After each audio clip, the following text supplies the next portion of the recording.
Hello les amis investisseurs minimalistes et j'espère que vous avez la super méga forme et aujourd'hui on va voir ensemble comment doubler son capital grâce aux ETF. Alors j'ai décidé de faire cette vidéo parce que j'ai reçu un commentaire et la personne me demandait mais Quentin, pourquoi est-ce que tu investis sur des ETF et quelle est ta stratégie, à quoi ça va servir? Et c'est une bonne question parce que c'est vrai que quand on investit en bourse on a plusieurs choix. On peut investir soit sur des actions individuelles où tu vas choisir l'action en fonction de certains critères fondamentaux, techniques, etc.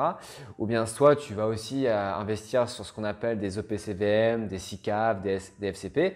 Ça, c'est des fonds d'investissement. Et en investissant là-dessus, eh bien, tu peux aussi valoriser ton capital. Et la troisième solution, c'est d'investir sur des ETF. Donc l'anglais, c'est Exchange Traded Fund. Et on va voir ce que c'est dans cette vidéo et on va voir comment on peut les utiliser pour doubler la valeur de son capital. Allez, c'est parti. Juste avant de commencer les explications, n'oublie pas de laisser un petit like pour soutenir cette chaîne, pour soutenir la vidéo, pour qu'elle soit vue encore par d'autres investisseurs minimalistes. Alors déjà, dans un premier temps, qu'est-ce que c'est un ETF? Un ETF, d'où l'appellation Exchange Traded Funds, c'est un produit financier qui va répliquer la performance d'un indice. Un indice, qu'est-ce que c'est? Eh bien, c'est un panier d'actions qui présente les mêmes caractéristiques. Si on prend par exemple l'indice CAC 40, eh bien cet indice, eh bien, il va mesurer la performance des 40 plus grosses capitalisations françaises. Donc, ça donne une certaine visibilité sur la santé économique d'un pays. De même, on a le DAX 30, qui est maintenant le DAX 40, et ça représente les 40 plus grosses capitalisations allemandes. Et si on va un peu plus loin du côté des États-Unis, au pays de Donald Trump et du pays du capitalisme, eh bien, on a des indices type le Dow Jones qui regroupe les 30 plus grosses capitalisations industrielles des États-Unis. On a aussi le Nasdaq qui regroupe les 100 plus grosses capitalisations dans le secteur technologique. Donc là, par exemple, on a du Netflix, on a du Amazon, du Alibaba, etc., etc. Ça, on le verra après dans la suite de cette vidéo. Il faut aussi savoir qu'on a des indices qui regroupent un certain nombre d'actions selon une thématique précise et c'est ce qu'on appelle des ETF factoriels. Donc par exemple, on a des ETF où il y a simplement des entreprises du secteur de l'assurance, on a aussi des entreprises du secteur technologique. Donc si on reprend tous ces exemples, si par exemple j'investis 10 000 euros sur un ETF qui réplique la performance de l'indice américain, le Dow Jones ou le Nasdaq, eh bien je vais avoir les mêmes performances que le Dow Jones et le Nasdaq. Sachant que pour le Nasdaq, eh bien, on a pris 180% en 5 ans et plus de 250% en 10 ans. Quand vous investissez sur un ETF qui est indexé sur les indices mondiaux, eh bien, vous investissez sur le développement de l'économie d'un pays. Donc, ça peut être très intéressant. Et la deuxième chose à savoir sur les ETF, c'est qu'il existe deux types d'ETF. Il existe les ETF dits distribuants et les ETF capitalisants. Les ETF distribuants, tout simplement, c'est des ETF qui vont vous reverser les dividendes. Tandis que les ETF capitalisants, eh bien, ils vont réinvestir les dividendes et donc le cours, il va monter, il va monter. Donc, si on est dans une perspective de revenus passifs, on va plutôt préférer les ETF distribuants.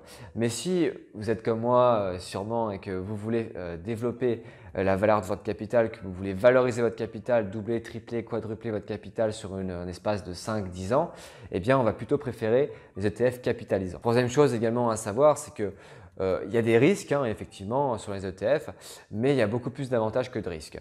Le premier avantage déjà, c'est que tu investis sur un panier d'actions. C'est que si on reprend le cas de l'indice DAX 30 ou l'indice Nasdaq, eh bien tu investis sur 100 actions. Donc le risque que les 100 actions elles fassent faillite en même temps, il est quasiment nul. Bien sûr, ça n'existe pas, mais à part Armageddon, je ne vois pas comment ça peut arriver. Donc ça, c'est le premier avantage, c'est qu'on a une très bonne diversification. Deuxième avantage, c'est qu'on a des frais qui sont extrêmement réduits par rapport aux OPCVM, aux FCP. On a des frais qui sont entre 0,10 et 0,50% pour les plus chers.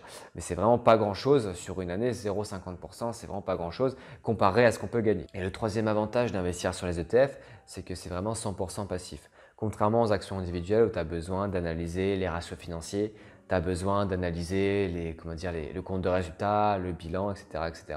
Tu as aussi besoin de faire une analyse stratégique de l'entreprise. Mais ça, tu n'en as pas besoin du coup pour les ETF parce que quand tu investis sur le Nasdaq, un ETF Nasdaq par exemple, eh bien, tu investis sur les 100 plus grosses capitalisations du secteur technologique américain.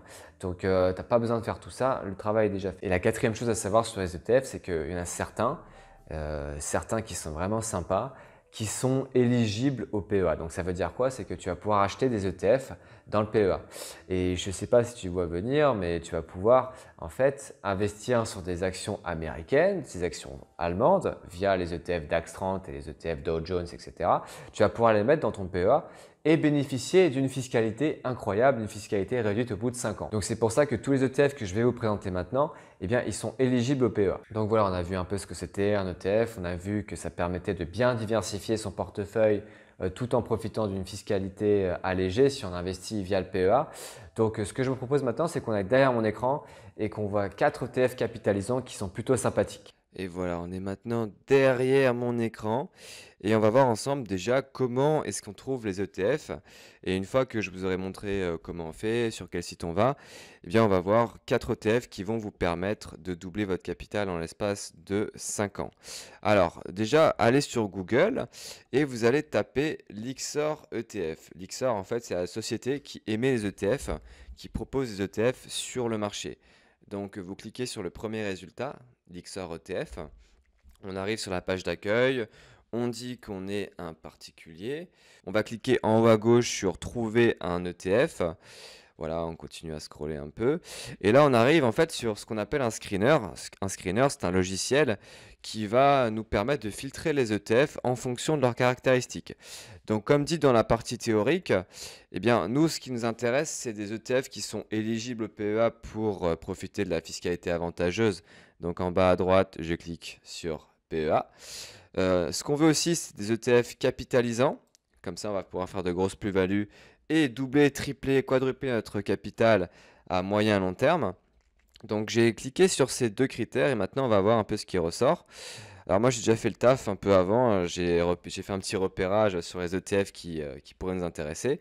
Et le premier c'est Lyxor DAX. Alors le DAX c'est les 40 plus grosses capitalisations allemandes. Et là quand on arrive sur la page on a plusieurs informations intéressantes qu'on va pouvoir regarder. La première c'est TFE. TFE, c'est quoi? En fait, c'est les frais annuels, 0,15%. Donc, ça veut dire que si tu gagnes 1000 euros de plus-value sur l'ETF, ils vont te prendre 0,15%. Pardon. On a quoi encore? On a les caractéristiques. On a un tracker qui est capitalisant. Donc, c'est ce qu'on veut. Là, vous avez les encours de gestion. Donc, ça veut dire que là, ils ont 807 millions d'euros d'ETF qui sont sur le marché, que des particuliers ou des acteurs institutionnels comme des banques ont acheté. Donc ça, c'est un chiffre assez élevé moi, qui me satisfait. Et ce qui va aussi nous intéresser en tant qu'investisseur, ce sont les performances. Et les performances, elles sont en bas. On se met sur 5 ans. On positionne le curseur tout en haut. Et là, on voit qu'on a une performance cumulée de 50%. Donc on n'est pas sur les 100%. Mais avec la performance des autres ETF, on verra qu'on sera aux alentours des 100%. Et ça correspond à cet objectif de doubler son capital.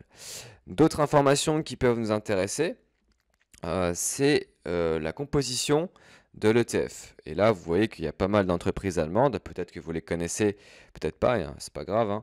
Moi, je les connais pas toutes, pour être honnête. On a SAP. SAP qui est spécialisé dans les logiciels de gestion intégrée. Je sais que le nom fait un peu peur, mais en gros, ce qu'ils font, c'est qu'ils font des logiciels de gestion.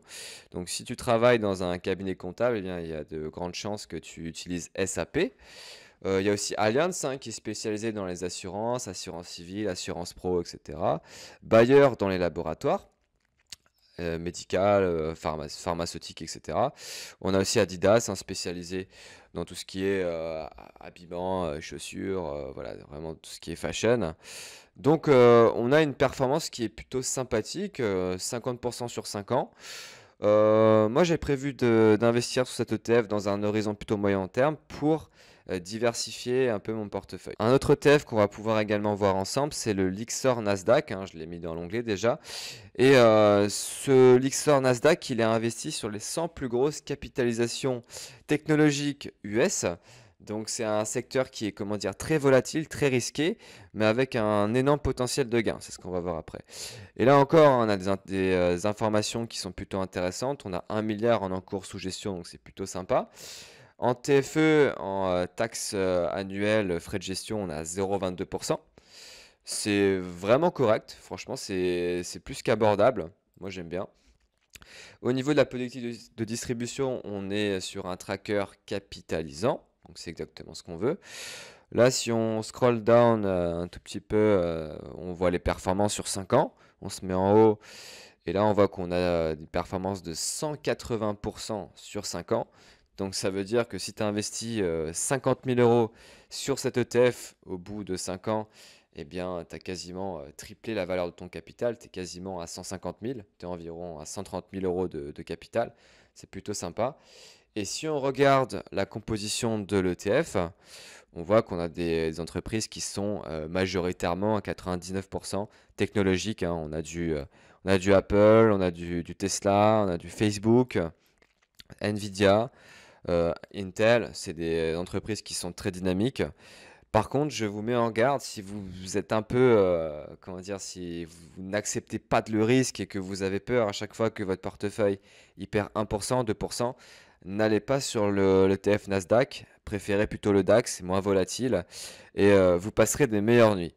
Un autre ETF encore qu'on peut voir ensemble qui varie, qui est un peu différent, c'est le Lyxor MSCI Asia. Donc ça, c'est un ETF qui a investi sur les plus grosses capitalisations asiatiques. Et on le qualifie d'un ETF émergent, donc parce qu'il est investi sur des marchés émergents. Et en termes de risque, les marchés émergents, bon, c'est un tout petit peu plus risqué. Sur une échelle de 1 à 5, je dirais que ouais, on est sur du 3 sur 5 en termes de risque, comparé au DAX, comparé au Nasdaq, comparé au Dow Jones, que on va voir après, on est plus sur du 1 à 2 sur 5. Donc là, on a aussi des informations plutôt sympas. On a des encours sous gestion de 863 millions. C'est rassurant. Et petit aparté, hein, pourquoi je dis qu'il faut avoir un encours sous gestion d'au moins 100 millions? En fait, c'est parce que plus vous avez un volume important négocié et moins vous avez de chance en fait que l'émetteur il fasse faillite. Mais comme c'est Lyxor, comme c'est un gros émetteur, il n'y a pas de souci à ce niveau-là.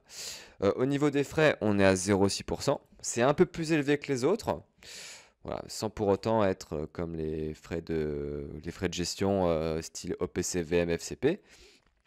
Au niveau de sa politique de distribution, on est sur un tracker capitalisant. C'est exactement ce qu'on veut. Et si on se met sur 5 ans, eh bien, on a une performance qui est quasiment à 100%. Voilà, on est sur du 80% en 5 ans.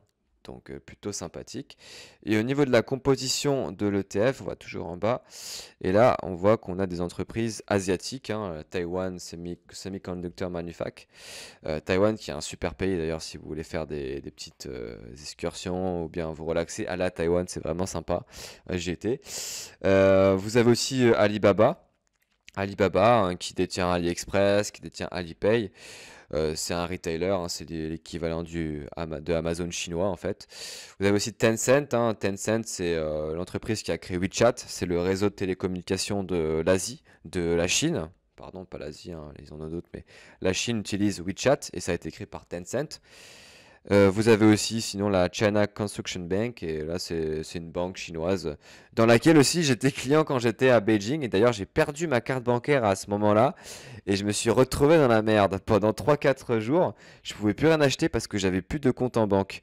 Donc voilà, c'était pour la petite anecdote. On va maintenant sur un autre ETF hein, qui rejoint celui du Nasdaq, c'est le Lyxor PA Dow Jones. Là vous vous dites mais on va investir sur les mêmes valeurs ou comment ça se passe? Eh bien en fait non, parce que le Dow Jones il est investi principalement sur des entreprises du secteur industriel. Là comme vous pouvez le voir, industriel, donc c'est des entreprises manufacturielles, des entreprises qui produisent des biens en tangibles. Et là on a quelques informations qui sont plutôt sympas si je remonte. On a des informations. Bon, le seul problème de cet ETF, c'est que l'encours sous gestion, il est assez faible. Voilà, donc à prendre en compte. Au niveau des taxes, au niveau des frais de gestion annuels, on est à 0,5% avec un tracker qui est capitalisant. Et sur 5 ans, on a une performance de 92%. Comme quoi la bourse, hein, c'est vraiment aussi à long terme. D'ailleurs, j'ai fait une vidéo là-dessus où je vous montre en fait l'évolution de mon portefeuille sur un an malgré les crises. Si ça vous intéresse, il y a une fiche qui s'affiche en haut à droite et je vous mets le lien dans la description. La vidéo s'appelle La bourse, la preuve que ce n'est pas risqué. Si ça vous intéresse, à la fin de la vidéo. Donc sur 5 ans, on a une performance de 92%. On double son capital, donc c'est dans les clous. On descend encore un tout petit peu. Et là, on peut voir que la liste des entreprises, elle est quand même différente de ce qu'on a vu avant pour le Nasdaq. On a Microsoft qui est similaire. Moi, je pense qu'ils l'ont mis là-dedans parce que Microsoft, ils vendent aussi des produits tangibles, ils vendent aussi des surfaces, ils vendent aussi des ordis, des composants. Donc, c'est peut-être pour ça. Et sinon, on a des entreprises plus physiques, on va dire, du style Goldman Sachs, qui est une banque qui a failli faire faillite en plus. On a Home Depot qui sont spécialisés dans tout ce qui est déco à l'intérieur. Je ne sais pas exactement, j'ai jamais acheté chez eux. On a Boeing qui fabrique des avions, qui est le principal concurrent d'Airbus. On a McDonald's, avec les belles McNuggets sauce moutarde, si tu vois de quoi je veux parler, mais un petit message dans les commentaires. Et on a aussi Visa, les pionniers de la carte bancaire. Donc là, vous voyez que je vous ai présenté 4 ETF qui ont des performances plutôt sympathiques. Comme toujours, essayez de voir en fonction de vos objectifs s'ils sont adaptés. Et s'ils le sont, vous pouvez très bien vous inspirer de cette vidéo. Et sinon, j'ai terminé avec cette vidéo. N'oubliez pas de mettre un petit like pour supporter la chaîne, pour que de plus en plus de personnes voient ce type de contenu. Et sinon, j'espère que ça vous aura plu. N'hésitez pas à me dire dans les commentaires si vous avez déjà investi sur les ETF, si vous prévoyez de le faire, ou si vous avez encore des questions, posez dans les commentaires et je serai ravi d'y répondre. Et sur ce, on se dit à très bientôt pour une prochaine vidéo. Ciao les amis investisseurs. Merci pour ton attention et tu peux également regarder d'autres vidéos sur cette chaîne et t'abonner également. À très bientôt.